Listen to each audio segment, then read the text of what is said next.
रसूल अल्लाह या रसूल अल्लाह अली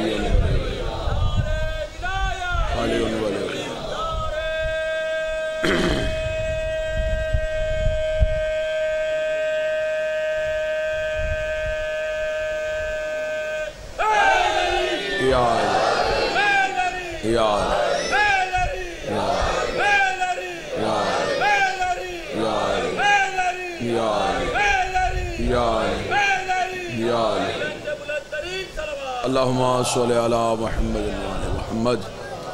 दुआ है मालिकान इज़्ज़त, बारगाह इज़्ज़त में आए हुए हर साहिब इज़्ज़त की इज़्ज़त को महफूज रखे। बंदगान ज़िक्र का, मालिकान ज़िक्र की बारगाह में आना, ज़िक्र के वारिस अपनी बारगाह में कबूल व मंजूर फरमाए। मेरा मालिक, जिन मरहूमीन के बुलंदी दर्जात की ये मजलिस है, बरोज़े क़यामत उठें एक हाथ में कुरान, दूसरे हाथ में दामने अहले बैत नसीब फरमा। जितने भी इस मजलिस में हाजिर मोमिनीन व मोमिनात हैं, मेरा मालिक आखिरी सांस तक अकीदा हक पे इस्तकामत नसीब फरमा। मौत की हिचकी हो जुबान पे विरदे अलीउन वलीउल्लाह जारी फरमा। कब्र की पहली रात हो ज़ियारत अमीर नसीब फरमा। क़यामत की अव्वल सुबह हो मालिक की शफात नसीब फरमा। आकाए दो जहां सुल्तान ज़मां साहिबुल असर व ज़मां के ज़हूर में ताजील फरमा। दुआएं कबूलियत तक पहुँचाएँ, सहारा दरूद करें, मिल के बुलंद आवाज़ से सलवात पढ़े। अल्लाह सल्ले अला। इजाज़त है गुफ्तगू शुरू की जा सकती। मज़हब इस्लाम वाहिद मज़हब है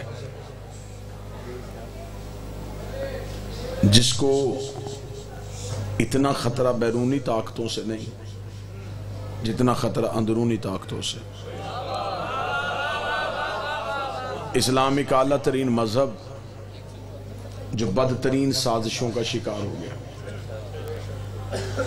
मज़हब इस्लाम में इतने फ़िरके बन गए कि हर फ़िरका अपने नज़रिए को दूसरे के नज़रिए पे गालिब करने की कोशिश करता है। थोड़ा ये इंतज़ामी मामलात बेहतर होंगे, तब तक आप तमहीद में मेरा साथ दीजिएगा। हर इंसान अपनी हर इबादत के पीछे एक लालच को छुपा के बैठा है। वो लालच है जन्नत।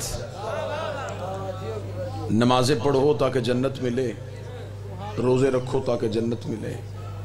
हर इबादत के पीछे एक लालच जन्नत का छुपा है। मैंने ये मौजू इसलिए शुरू किया कि मेरे सामने शिया अहले सुन्नत मुतफ़िका मजमा तशरीफ़ फरमा है। हर इंसान एक लालच के पीछे इबादत कर रहा है, वो लालच है जन्नत का। मेरा सवाल अहलियान मुल्तान से ये है कि जब कोई बंदा किसी जगह पे घर, दुकान या प्लाट ले, वो पहले ये पता करवाता है कि मालिक कौन है।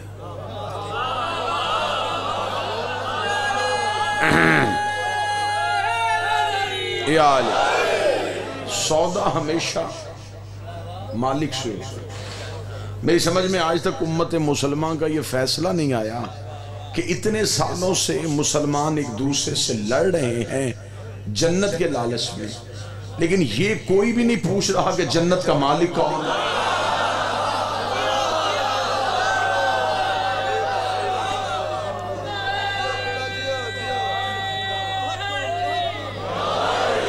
सौदा होना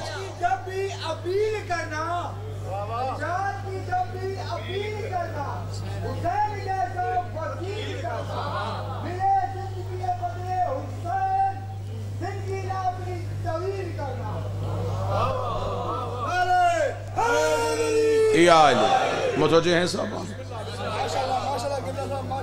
अब जो बंदा यहां हाथ रख के नमाज पढ़ता है वो अपनी मर्जी से नहीं पढ़ रहा, अपने इमाम के कहने पे पढ़ रहा।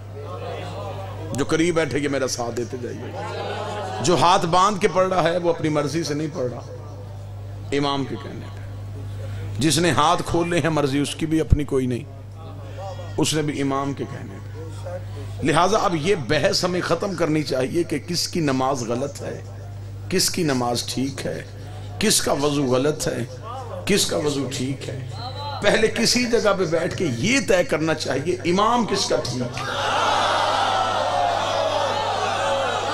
झगड़े खत्म हो जाएं, इख्तलाफात खत्म हो जाए, इसलिए कि खुदा ने तसव्वुर क़यामत पहले बता दिया।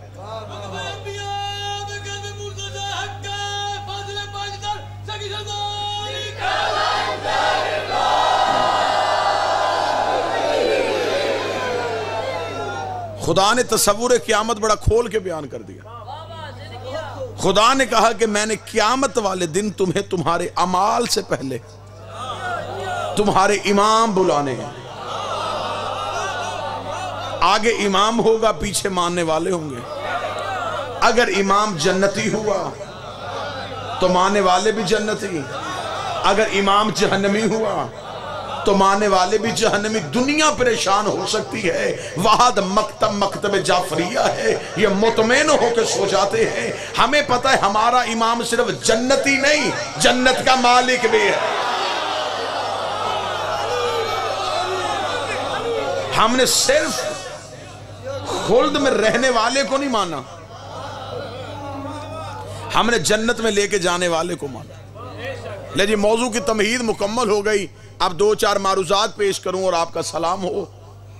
खुदा ने तसव्वुर क़यामत बता दिया कि पहले इमाम आएंगे, पीछे मानने वाले आएंगे। देग से एक ही दाना चखा जाता है,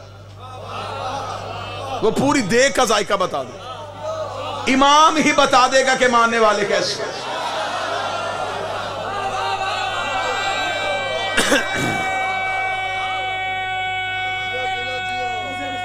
बिस्मिल्लाह। जितनी मर्जी अमाल की गठड़ियां हो, खुदा कहता मैंने खोलनी ही नहीं जब तक इमाम नहीं आएगा। अगर हुआ इमाम अच्छा, फिर मैं देखूंगा तुम्हारे अमाल। अगर इमाम ही ठीक नहीं तो फिर मैंने अमाल की गठड़ियां खोलनी नहीं। तो फिर मुल्तान में अलमे अब्बास के नीचे फैसला नहीं हो गया कि जन्नत अमाल की वजह से नहीं मिलनी, इमाम की वजह से मिलने। अमाल से पहले इमाम अच्छा होना चाहिए। मैं कोशिश करूंगा आप तक हवा ना पहुंचे लेकिन आवाज पहुंचे।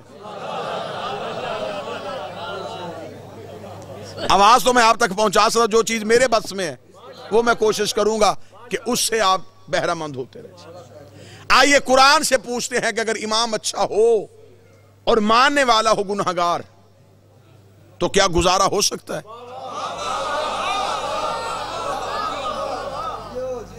क्योंकि यह दुनिया का असूल है कि मुरीद गुनहगार हो गुजारा हो जाता है। जो करीब बैठे ये सर नाला, पीर गुनहगार नहीं होना चाहिए, रहबर गुनहगार नहीं होना चाहिए, हादी का मासूम होना जरूरी है, पेशवा अच्छा होना चाहिए। वो काफिले लुट जाते हैं जिनका रहबर ही ठीक ना हो। अब हर गुनहगार को अच्छा इमाम चाहिए। शिया कहते हैं कि हमारा इमाम अच्छा, अहले सुन्नत मेरे भाई कहते हैं हमारा इमाम अच्छा। आइए पहले तय करते हैं कि अगर इमाम अच्छा हो तो होता क्या। कुरान ने हमें एक कहानी सुनाई है, उसी कहानी से मैंने आपको नतीजा सुनाना। कुरान ने हमें मुकम्मल कहानी सुनाई, तो जो अब साहबान मुकम्मल रखे। कुरान कहता है कि चांदनी रात थी, 2 इमाम घर से निकले, एक हक का इमाम, एक बातिल का इमाम। हक के इमाम का नाम मूसा, झूठ के इमाम का नाम फरौन। आगे आगे मूसा, पीछे मूसा की कौम, पीछे फरौन का लश्कर। कुरान ने ये वाक़ियात किताब मोटी करने के लिए नहीं लिखे, इंसानियत की नसीहत के लिए लिखे हैं। खुदा ने कुरान में कहा कि मूसा अपने मुट्ठी भर मुसलमान बचा के जा रहा था और फरौन पीछे ताक़ु में जा रहा था। ये आगे आगे दरिया का आना था। मूसा की कौम गई घबरा, उसका मरवा दिया मूसा तूने। आगे भी मौत, पीछे भी मौत, आगे जाएं तो दरिया में गिरे, पीछे जाएं तो फरौन से पकड़वाए। अब हमें क्या करना चाहिए? ये मूसा की कौम ने सवाल किससे किया? मूसा से किया। कुरान कहते कि मूसा ने फिर अल्लाह से सवाल किया।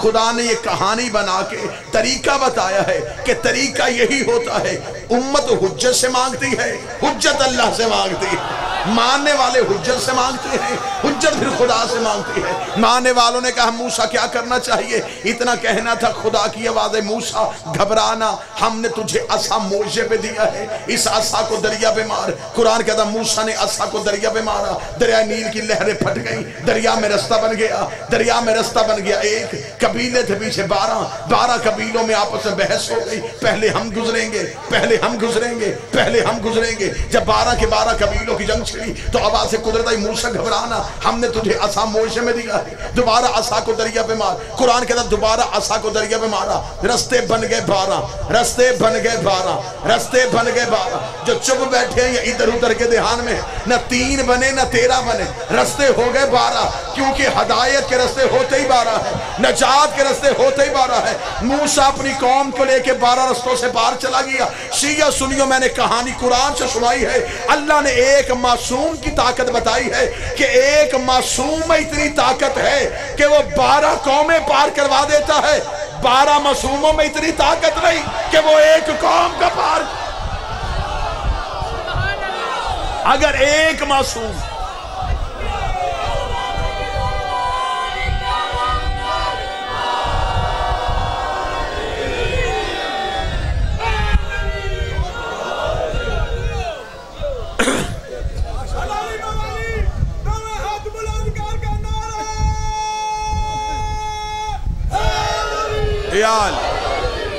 मतवजे साहब, एक मासूम में इतनी ताकत है, बिस्मिल्लाह, वो 12 कौमें पार करवा सकते हैं। तो क्या 12 मासूम हादी एक कौम को पार नहीं करवा? 12 की 12 कौमें पार हुई। क्यों हुई? इमाम अच्छा था। जाओ कुरान अभी का अभी मिंबर पे लेके आओ, कुरान में पूरा वाकया दर्ज है। मूसा वाले सारे पार गए और फरौन के पीछे सारे गर्क हो गए। मूसा वाले पार क्यों गए? इमाम अच्छा था। फरौन वाले गर्क क्यों हुए? इमाम बुरा था। हजरत मूसा के लोग जो मूसा के पीछे थे वो रास्ते में जा रहे थे। जब आध रास्ते में पहुंच के हजरत मूसा के एक उम्मती ने पीछे मुड़ के देखा तो फरौन भी उसी रास्ते से आ रहा था। उसे कहा मूसा से, मूसा रास्ता हमारे लिए नहीं बना, हमारे लिए बनता तो सिर्फ हम आते, ये फरौन क्यों आ रहा है? अल्लाह से क्या रास्ता बंद करे? मूसा ने भागते हुए कहा मेरे मालिक, फरौन भी इसी रास्ते से आ रहा है। फरमाया तू अपने बचा, तो मेरे मालिक फरौन भी बच जाएगा। मैं जुमला मातमियों के लिए पढ़ने लगा हूं, मेरे मालिक फरौन भी बच जाएगा। आवाज़ खुदा तू सिर्फ अपने बचा, मैंने सिर्फ आज फरौन नहीं मारना, आखिरी फरौनी भी मारना है, तू सिर्फ अपने बचा। कुरान कहता है कि मूसा का आखिरी दरिया से कदम निकाल रहा था, फरौन का आखिरी दरिया पे कदम रख रहा था। खुदा कहता उस दिन मैंने मलकल मौत से ये नहीं कहा था कि इसे मारना है, इसे बचाना है, इसे जिंदा रखना है, इसे मौत देनी है। खुदा कहता उस दिन मैंने नील की लहरों पे वही कर दी थी। मूसा वालों को छेड़ना नहीं है, फरौन वालों को छोड़ना नहीं है। बंदे चुप रहे या बोल पड़े, अगर वही पानी पे हो सकती है तो अल्लाह दोज़ख की आग पे वही कर देगा। अली वालों को छेड़ना नहीं है, अली के दुश्मन को छोड़ना है।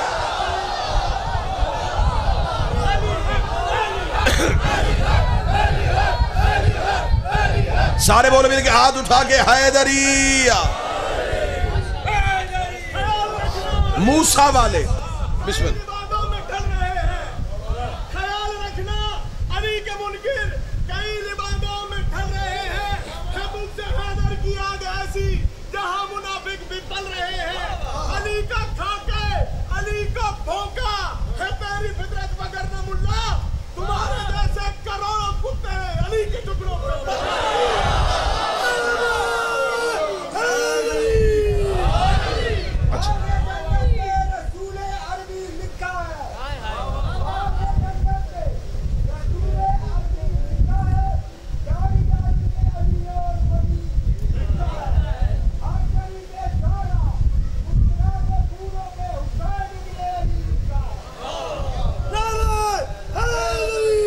हाल मुतवज्जे साहब।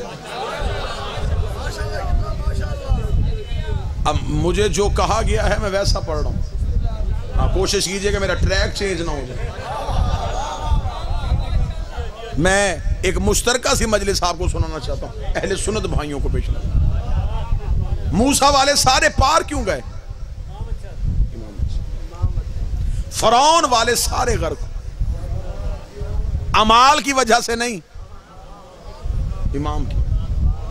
जब हजरत मूसा दरिया से निकले तो हजरत मूसा ने अपने मुट्ठी भर बंदे जो है वो गिनने शुरू किए, तो जो लेके आया था वो सारे आ गए। जब गिनती की तो एक बंदा ज्यादा था, एक बंदा हजरत मूसा के उम्मतियों में ज्यादा हो गया। हजरत मूसा परेशान हो गए कि बंदे तो थोड़े लेके आया था, एक ज्यादा क्यों? हजरत मूसा ने देखा कि एक बंदा है जो अपना चेहरा छुपा रहा है। हजरत मूसा की नजर सीधी उस पे गई। जब हजरत मूसा ने उसे बाहर निकाला तो वो सामरी जादूगर था, घर से फरौन के पीछे चला था, लेकिन मूसा के साथ पार आ गया। बच्चों को समझाने के लिए जुमला बता दूं, ये सामरी जादूगर वो है जो जादू लोगों को दिखा के फरौन को सजदा करवाता था। यानी कि फरौन को खुदा मनवाने में इसका सबसे बड़ा हाथ था, और जिसने उसे सजदा करवाया था वो पार, और जिसको करवाया था वो गर्क। हजरत मूसा भी एक लम्हे के लिए परेशान हुए। कुरान कहता हजरत मूसा ने सामरी की तरफ देखे, कहा सामरी तू घर से तो मेरे पीछे नहीं चला, पार कैसे आ गया? अब जो जवाब सामरी ने दिया खुदा ने कुरान में लिखा भी है, और यहां मैं पढ़ूंगा और आपके चेहरों में मुस्कुराहट है। हजरत मूसा ने सामरी से कहा तू पार कैसे आ गया? उसने मूसा के सामने हाथ बांध का, मैंने आखिरी वक्त में इमाम तब्दील कर लिया था। जब मैंने ये आयत पढ़ी तब मुझे पता चला कि हुर का एक रात में मुकद्दर कैसे पलट गया था। उससे कहा मैंने इमाम बरहक के पीछे आया, मैंने इमाम तुझे चुन लिया, मैं पार आ गया। हजरत मूसा परेशान हो गए कि ये सिर्फ और सिर्फ मेरे पीछे आने की वजह से कैसे बच गया। अब जो एक और यहां पे बड़ा उकदा है जो मैं खोलने लगा हूं। हजरत मूसा ने उससे पूछा कि तू कब मेरे पीछे हुआ? जब रास्ता बना तब? उसका रास्ता बनने से पहले। हजरत मूसा ने कहा जब रास्ता ही नहीं बना, मोजज़ा ही ज़ाहिर नहीं हुआ, तो तू मेरे पीछे कैसे आ गया? उसने कहा मूसा मैं देख रहा था कि तेरे घोड़े का रुख था दरिया की तरफ, सामने लहरों की आवाज आ रही थी, लेकिन तू फिर भी घोड़ा दौड़ाता हुआ जा रहा था। मैं सोच रहा था कि सामने दरिया है, मूसा क्या करना जा रहा है, लेकिन तू इतने इत्मीनान से जा रहा था, तेरे चेहरे का इत्मीनान बता रहा तेरे साथ कोई है। बस मैं मुतमईन हो गया कि तेरे चेहरे के इत्मीनान ने बताया कि तू सच्चा इमाम है। और कुरान कहता है ये वही सामरी है जिसने 40 दिन के लिए गए थे कोहे तूर पे मूसा, और इसने पीछे से अल्लाह को सजदा करने वालों को बछड़े को सजदा करवा दिया। जब हजरत मूसा वापस आए तो हजरत मूसा ने जनाब हारून से पूछा मेरी कौम कहाँ है? उसने कहा कौन सी कौम? वो जो अल्लाह को सजदा करते थे। उसने कहा वो सारे सामरी ले गया, वो जिसे बचा के नहीं लेके आया था। अच्छा ये शुरू से आदत है, जिसे बचाओ इसलिए मेरे बादशाह का फरमान है जिस पे एहसान करो उसके साथ से। मैंने तुझे बचाया, तू पार कैसे आ? जिसे बचाया था वही बछड़े को सजदा करवा रहा। कुरान कहता हजरत मूसा उसके घर की जानब दौड़े। जब हजरत मूसा ने दरवाजे पे दस्तक दी, इसने दरवाजा खोला, सामने अल्लाह का जलाल वाला नबी देखा।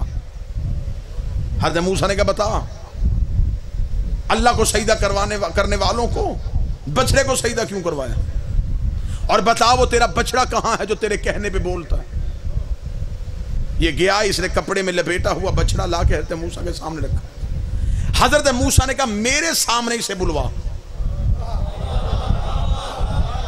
क्योंकि मूसा जानते थे कि अगर ये जादू से बोलता है तो नबी की आंखों के सामने जादू नहीं होता। बुलवाई से। अब सामरी डर रहा है। मूसा का डर क्यों रहा है? उसका डर इसलिए नहीं रहा कि इसने बोलना नहीं, डर इसलिए रहा हूं कि इसने बोलना है और तूने आना है और जलाल में। अब हजरत मूसा के लिए ये और ज्यादा हैरत वाली बात कि मैं कह रहा हूं कि ये बोलेगा नहीं और तू कह रहा है ये बोलेगा। हजरत मूसा ने कहा बुलवा।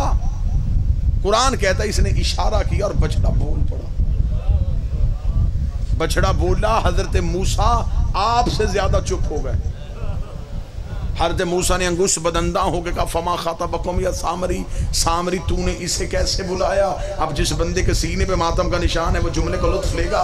जब हजरत मूसा ने कहा तूने इसे कैसे बुलवाया, उसने कहा मूसा तुझे याद है जब तू दरिया में रास्ता बना के जा रहा था तो मैं भी तेरे पीछे जा रहा था, क्योंकि मैं पेशे के एतबार से जादूगर था। मेरे जहन में ख्याल आया ये मूसा के लिए रास्ता कैसे बन गया। उसने कहा मूसा फिर मैंने तेरे आगे होके देखा तो तेरे आगे भी घोड़े पे एक जवान जा रहा। हाय हाय, तेरे आगे भी घोड़े पे एक जवान जा रहा था। वो घोड़ा जहां से अपने सुम उठा रहा था, बंजर जमीन से सब्जा निकल रहा था, जमीन से नूर निकल रहा था। वो कहता मैंने रात की तारीकी का फायदा उठा के उस घोड़े के करीब गया, उसने अपना सुम उठाया। वकाज़बत इलैह, मैंने उसके सुम के नीचे से थोड़ी सी मट्टी उठाई और अपनी जेब में छुपा ली। ये वही मट्टी है, ये वही मट्टी है जो मैंने जोहरे हयात समझ के इस बछड़े में डाली। और बछड़े ने बोलना शुरू कर दिया। अब आओ शींगों से पूछे ये हजरत मूसा के आगे कौन था? उन्होंने कहा ये वही था जो नबियों का हाजत रवा है, जो नबियों का मुश्किल कुशा है। अहले सुन्नत ने अपनी तफसीरों में लिखा ये नहीं, ये हजरत अली नहीं थे,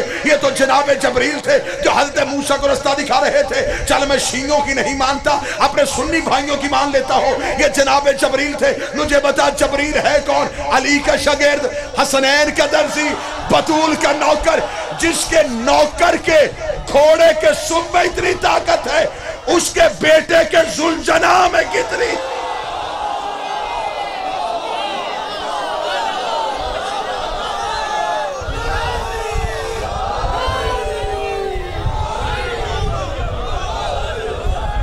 बादशाह हुसैन इज्जत हुसैन वाली, शहजादिया कौनैन इज्जत हुसैन, सारे पार।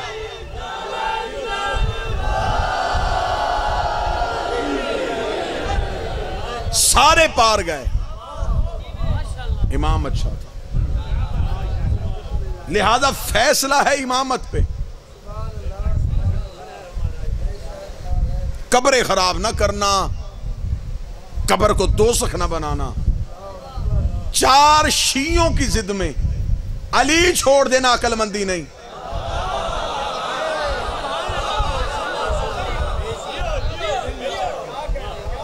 क्योंकि मैं मुआशरे के अंदरूनी मसाइल को समझता हूं। हमारे यहां जिद मजहब है, इसने अली माना है, हम इसकी जिद में अली को छोड़ें। अच्छा मानते सारे हैं कि विलायत अली वाजिब है।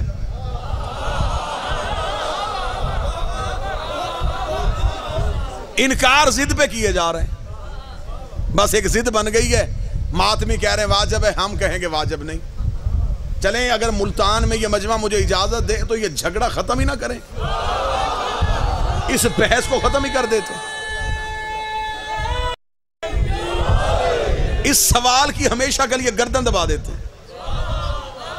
मैं कोई किताबों के हवाले नहीं दूंगा, वरना अंबार है सीने में, कोई हवाला नहीं देता, दलील दे देता हूं। इस दलील की तुम्हें क़यामत तक रद्द दे तो मेरे सामने लेके आ। जो बंदा कहता है अली मुस्तहब है, वो मुझे सिर्फ इतना बता मुस्तहब की तारीफ क्या है। अलमे अब्बास के सामने हूं, गाजी की कचहरी में खड़ा हूं। मुस्तहब की तारीफ क्या है? शरीयत में मुस्तहब उस अमल को कहते हैं जिसके बजा लाने से नेकियों में इजाफा, छोड़ने से अजाब ना हो। मसलन मैं मिसाल दे देता हूं ताकि आप अच्छी तरह समझ सकें। फजर की वाजिब रकअतें 2 हैं, ये वाजिब है। अगर आप मुस्तहब नफल अदा करें तो अब आपने मुस्तहब नवाफल अदा की, ये मुस्तहब है। अगर आप वो नफल ना पढ़ते अजाब नहीं था, अब आपने पढ़ लिया तो आपकी नेकियों में इजाफा है। अजाब मुस्तहब के छोड़ने पे नहीं आता, वाजिब के छोड़ने पे आता। फिर झगड़ा तो खत्म हो गया। अगर अली मुस्तहब था गदीर में हारिस में अजाब क्यों आया? हारिस ने ला इलाहा का इनकार नहीं किया, मोहम्मद रसूलुल्लाह का इनकार नहीं किया, उसने इनकार किया था अलीयुन वलीउल्लाह का।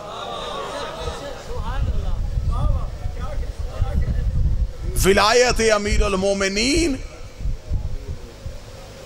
जरूरियात मजहब नहीं बल्कि खुद दीन है।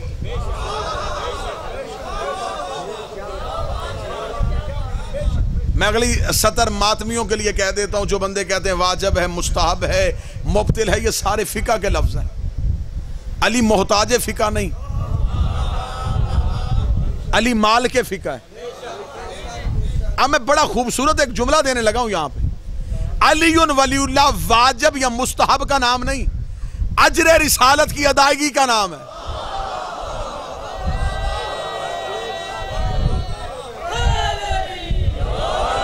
अब जो चाहता है कि वो रसूल की रिसालत के अजर को दे, उस पे वाजिब है वो विलायत अली का इकरार करे।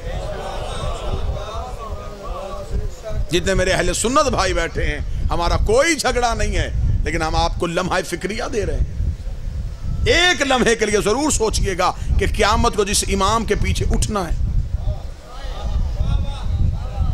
ऐसा ना हो कि इमाम खुद किसी इमाम की तलाश में हो।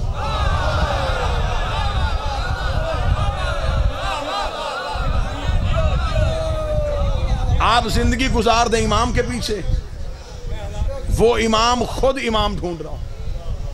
लिहाजा सहाबा की आप इज्जत करें, लेकिन सहाबा को अहले बैत के मुकाबले पे ना लाना।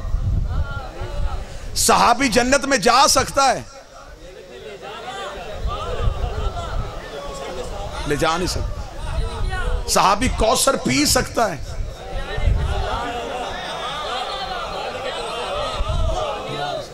हमारी मजबूरी है, हमें जाने वाला नहीं चाहिए,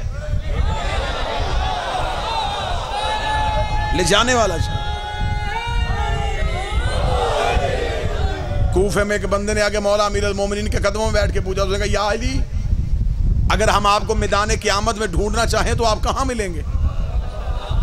मेरे मौला ने जो जवाब दिया, वो जवाब यूं दिलों में ठंडक पहुंचा दे। अली मुस्कुराए और मुस्कुरा के फरमाते हैं, जहां अमाल तुलने हैं वहां अली तुम्हारा इंतजार करेगा।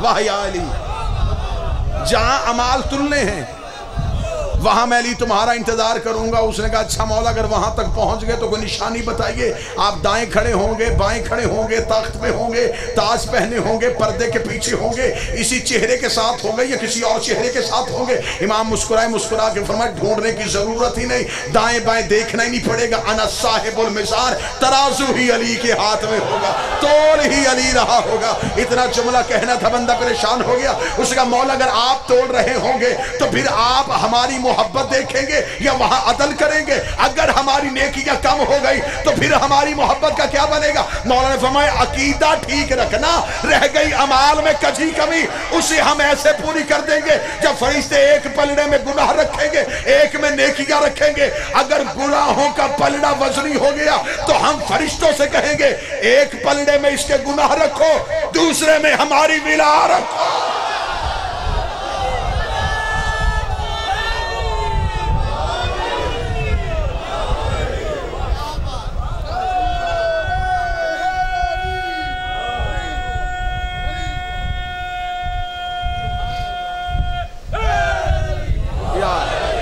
लिहाजा ये बात तय है कि अकीदा क़यामत वाले दिन काम आएगा।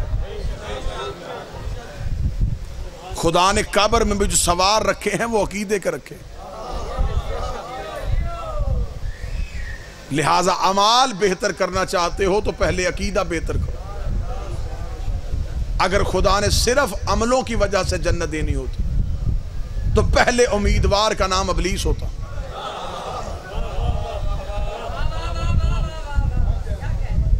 उसके पास गठरियों में अमाल थे, 6.5 लाख साल की इबादत, 50-50 हजार साल का एक एक सजदा, लानती बन गया हुज्जत को छोड़ने की वजह से। अल्लाह का इनकार नहीं किया, अल्लाह की हुज्जत का इनकार किया। फिर फैसला घर जाके करना। जो सफीउल्लाह का इनकार करे वो तो लानती बन जाता है, और जो अली और वलीउल्लाह का इनकार करे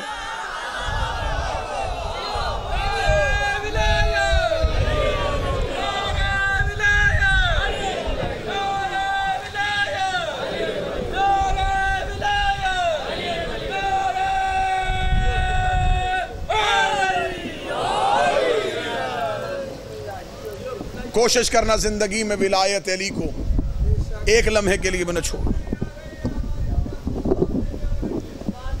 जिंदगी में कोशिश करना हुसैन के साथ धोखा ना हो, बतूल को तन्हा ना छोड़ना। इस विलायत अली को बचाती बचाती अली की बेटी बाजार में चली। अल्लाह बानी मजलिस की मेहनत कबूल करे। जितने भी शिया सुन्नी चल के आए हो, मोहम्मद की बेटी किसी का मोहताज न करे। जंगलों में गई हैं अली की बेटियां। ना मैं बाजार पढ़ सकता हूं ना तो बाजार सुन सकता है। एक बंदे ने मेरे 5वें बादशाह से पूछा, मौला मुसीबत का लम्हा, फरमाया शाम का बाजार। उसने कहा मौला शाम का बाजार तो बहुत तूल था, सबसे ज्यादा तकलीफ कहां हुई? जनाब बाकर जमीन पे गिरे, आंखें बंद हुई, थोड़ी देर के बाद आंखें खोली, फरमाया सज्जाद के बेटे को वो लम्हा नहीं भूलता जब पिछले बदमाश हट नहीं रहे थे, अगले रास्ता नहीं दे रहे थे। दरमियान में खड़ी थी अली की बेटी। मुहर्रम का मौसम करीब है। मेरा मौला, अगर हम में से किसी की जिंदगी की सांसें खत्म हो रही हैं, तुझे हुसैन के उजड़ने का वास्ता हमारी सांसें इतनी बढ़ा देना हम गरीब के जनाजे में शरीक हो सके। हमें जिंदगी से प्यार नहीं, हमें हुसैन के मातम से प्यार है। इतना इस कौम को बेटे की शादियों का इंतजार नहीं होता जितना हुसैन के गम का इंतजार है। सादात और गैर सादात से माफी मांग के पूरा मुहर्रम का महीना बार बार सुनोगे जाकरीन से कैसी निकली थी मदीने से अली की बेटी। एक रवायत मुझसे वो सुन लो कैसे वापस आई थी अली की बेटी। माएं बहनें बेटियां पर्दे में हैं, मेरा मालिक पर्दे में आई हैं, पर्दे में जाएं। किसी गैर की नजर भी तुम्हारे पर्दे में ना पड़े। बेटियों के मान होते हैं पेके घरों के साथ। भाई रेड़ी भी लगाता हो बहन के लिए नवाब होता है। बहन अपने घर से पेके घर आए, भाई सर पे प्यार दे के पूछे तकलीफ। शरीफ बहनें भाइयों को दर्द नहीं बताती। बाप बेटी को अलहदा ले जाके पूछे मुझे बता तुझे तेरे घर में कोई मसला। इज्जतदार बेटियां बाप को दर्द नहीं बताती। अल्लाह जाने ये माँ और बेटी का कैसा रिश्ता है। जब माँ के गले लगती है फिर सुख भूल जाते हैं, दुख याद आ जाते हैं। फिर माँ के बाजू पे आंसू बहा के रो के कहती भाई पूछता रहा मैं नहीं बोली। बाबे ने बड़ा पूछा मैंने कुछ नहीं बताया। अम्मा इन्हें पर्दे के साथ बता देना मुझे उस घर में ये भी तकलीफ है, मुझे उस घर में ये भी तकलीफ है। रख मेरे सर पे कुरान। अली की बेटी शाम से गुजर के आई, नाने की कब्र पे गई, बीबी चुप रही। हसन की कब्र पे आई, बीबी चुप रही। जब सामने माँ की कच्ची कब्र पे नजर पड़ी है, फिर माँ की कब्र पे गिर गई, रो के कहती मैंने तेरे पहलू पे पट्टियां बांधी, मैंने बाबे के सर पे पट्टियां बांधी, मैंने हसन के जनाजे से तीर खींचे, मैंने हर किसी के दर्द सुने, अम्मा मेरे कोई भी दर्द नहीं सुन रहा। इतना जुमला कहना था। या कब्र सैयदा तड़पी, आवाज आई आलिया मुझे दर्द बता। रो के कहती अम्मा मैं नाने की कब्र पे गई थी, मैंने अभी सिर्फ हुसैन का कुर्ता खोला था, नाने की कब्र हिल गई। आवाज आई ज़ैनब कुर्ता हटा ले। अम्मा मैं तो नाने से भी कह के आई हूं, अभी तो मैंने बेटे का कुर्ता दिखाया। और तुझसे बर्दाश्त नहीं हुआ, रात आधी होने दे, अकेली तेरी कब्र पे आऊंगी, मैं तुझे अपना लिबास दिखाऊं, तो फिर मुझे बताना उम्मत ने तेरे बेटों को ज्यादा मारा है या तेरी बेटियों को ज्यादा मारा। अब हौसले के साथ अगला जुमला सुन लेना। जो माँ और बेटी की बात हुई वो हौसले से सुनना, सादात से माफी मांग के। बीबी आलिया की आवाज है, अम्मा मैं किससे दर्द सुनाऊं? कब्र से सैयदा की आवाज है, बेटा मुझे दर्द सुना। रो कहती अम्मा तू मेरे दर्द बर्दाश्त करेगी? आलिया मैं बर्दाश्त करूंगी। रो कहती अम्मा याद है 28 रजब में आपकी कब्र पे आई थी, मैंने कब्र पे हाथ रख के वादा किया था मेरा कुछ बचे ना बचे मैं तेरी नस्ल में जाके लाऊंगी। हाँ आलिया मुझे तेरा वादा याद है, जो सैयद बैठे मातम की तैयारी करना। बीबी की आवाज, अम्मा एक बार कब्र से उठ, मैं तुझे अपना वादा दिखाऊं। वो देख तेरा सजाद भी ले आई हूँ, वो देख तेरा बाकर भी ले आई हूँ। अम्मा ना मेरा औन आया है ना मेरा मोहम्मद आया है, मेरी जोड़ी करबला में सो गई। अम्मा मैं तेरी नस्ल बचा के आ गई। इतना कहना था, कब्र सैयदा से आवाज आई, तेरा शुक्रिया तूने इमामत की नस्ल को महफूज कर लिया। रोकी अम्मा मुझसे पूछ तो सही, तेरे बेटे बचाने के लिए मुझे कीमत क्या देनी पड़ी है? कोई सैयद बैठा, मुझे जुमला माफ कर देना। आवाज आई, क्या कीमत देनी पड़ी? रोकर जब हुसैन घोड़े की सीन से गिर गया, 400 कातिल हाथों में नेज़े लेके तेरे सज्जाद को कत्ल करने के लिए खैमे की जानब दौड़ा।